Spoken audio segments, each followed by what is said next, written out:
आप सभी देख रहे हैं everything on your tips my YouTube channel. तो आज हम चैप्टर फर्स्ट का पार्ट 2 करने जा रहे हैं, जिसमें हम इंडस्ट्री सेक्टर को डिस्कस करेंगे। ईव ऑफ इंडिपेंडेंस के टाइम पे हमारा इंडस्ट्री सेक्टर कैसा था, तो चलो देखते हैं।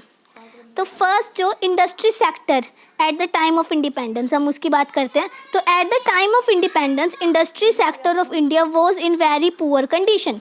तो हमारा इंडस्ट्री सेक्टर क्या था, बहुत पुअर कंडीशन में था। और हमारा एग्रीकल्चर क्या था, बैकवर्ड था, बहुत बैकवर्डनेस थी हमारे एग्रीकल्चर में, और इंडस्ट्री सेक्टर हमारा बहुत पुअर कंडीशन में था। That was the time of deindustrialisation of Indian industry sector. तो इसमें क्या हुआ, डी इंडस्ट्रियलाइजेशन हुआ।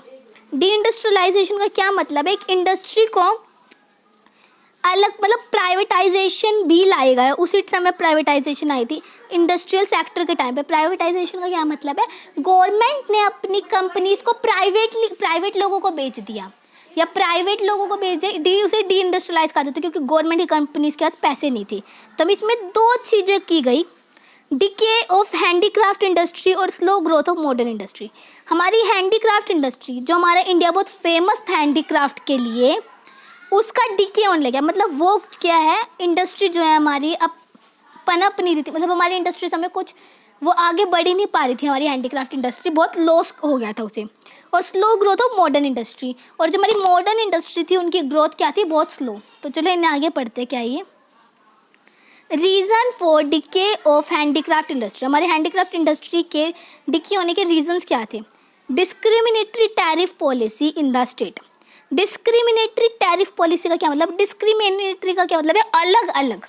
टैरिफ पॉलिसी का मतलब टैक्स पॉलिसी, जो टैक्स की जो पॉलिसी है जो अलग अलग लगाई जा रही थी। फर्स्ट रीज़न ये था हमारी हैंडीक्राफ्ट इंडस्ट्री को डुबोने का।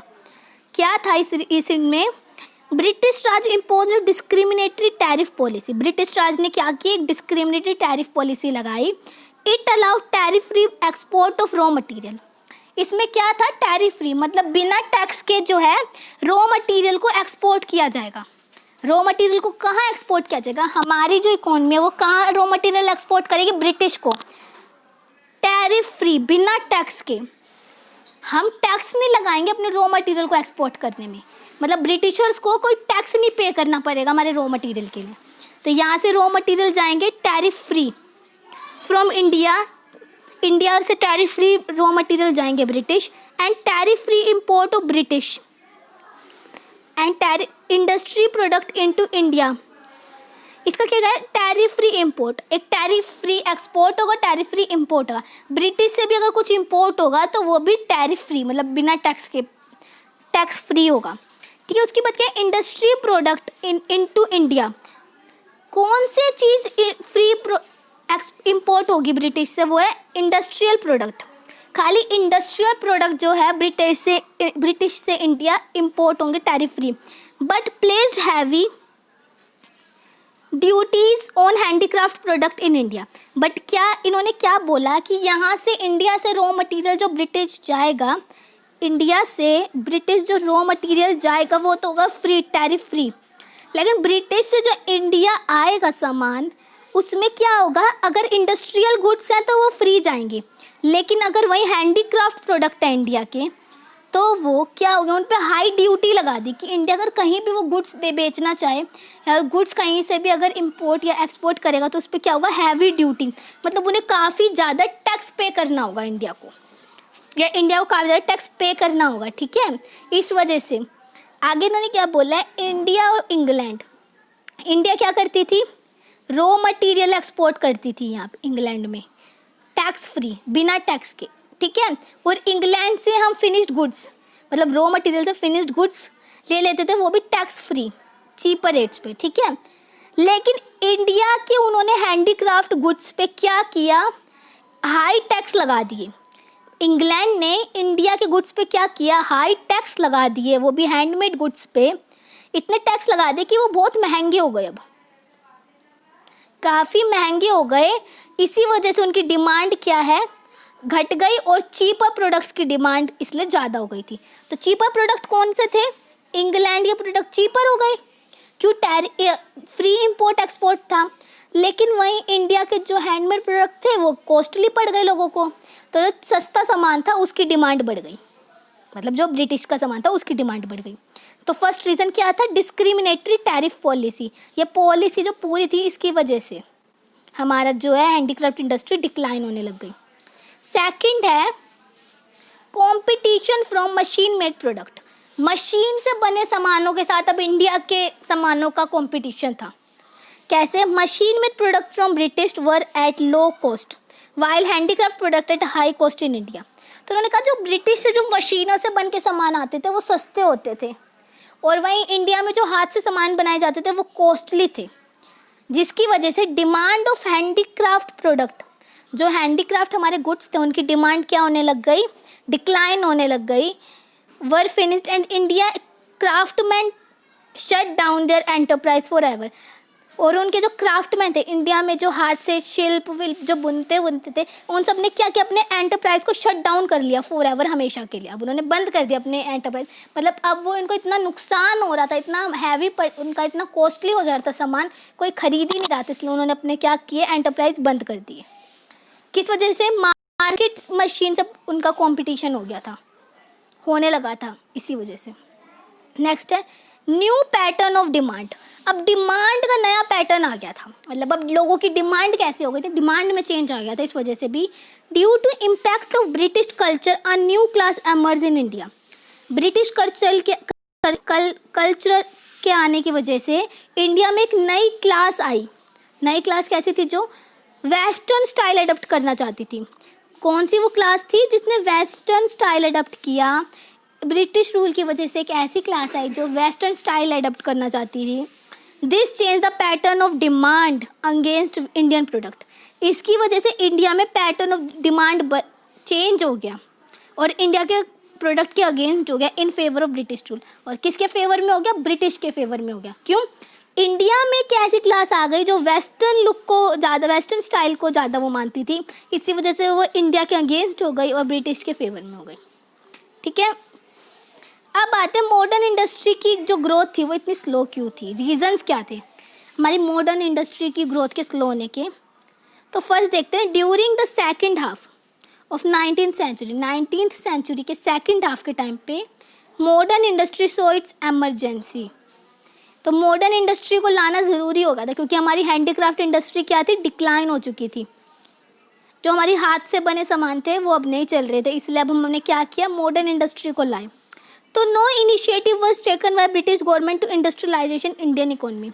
जो ब्रिटिश गवर्नमेंट थी उसने क्या किया, कोई भी इनिशिएटिव नहीं लिए थे कि हमारी इंडस्ट्रियलाइजेशन बढ़ाई जाए इंडियन इकोनॉमी की। वो हमें खाली एक इम्पोर्टर और एक्सपोर्टर बना के छोड़ चुका था, importer of finished good and exporter of raw material. वो हमें क्या बना चुका था, एक्सपोर्टर ऑफ रॉ मटेरियल और इम्पोर्टर ऑफ फिनिश्ड गुड्स बना के छोड़ चुका था हमारी इकोनॉमी को।